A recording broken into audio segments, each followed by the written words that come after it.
আসসালামু আলাইকুম বন্ধুরা, চলে এলাম গ্রামের বাড়িতে আর পরে মোর এক স্বাস্থ্য ভাই আছে, অগৈক্য ঘের আছে, মাছের ঘের আছে, ঘেরের পারে আবার কলা গাছ, পেঁপে গাছে, আবি যাবি তরু তরকারির গাছ লাগাইছে।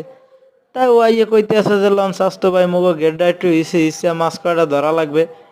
তাই স্বাস্থ্য ভাইয়ের লাগে পানি টানি ইচ্ছা হের পরে মাছ ধরতে নামলাম। ও মা এসার পরে দেখি ওরে আল্লাহ, একসের মাছ আর মাছ, খালি চিংড়ি মাছ আর চিংড়ি মাছ, চিংড়ি মাছ আর চিংড়ি মাছ।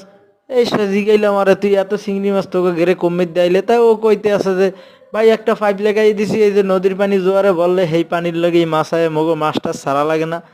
তাই মজা করে মাছ টাছ ধরলাম, অনেক মাছ পাইলাম, রুই কাতল বোয়ালও পাইলাম, আবার পাঙ্গাস মাছও পাইলাম, কিন্তু বেশি চিংড়ি মাছই পাইলাম। তারপর আরবারও চিন্তা করলাম মাছ টাছ ধরলে, ধরার পরে এই লগে লগে মোরাও ধরলাম, ধরার পরে এই মগ রুই মাছ কাতল মাছ হইয়ার পরে যে পাঙ্গাস মাছ এই লগে চিংড়ির মাছও খাইতে দেছে।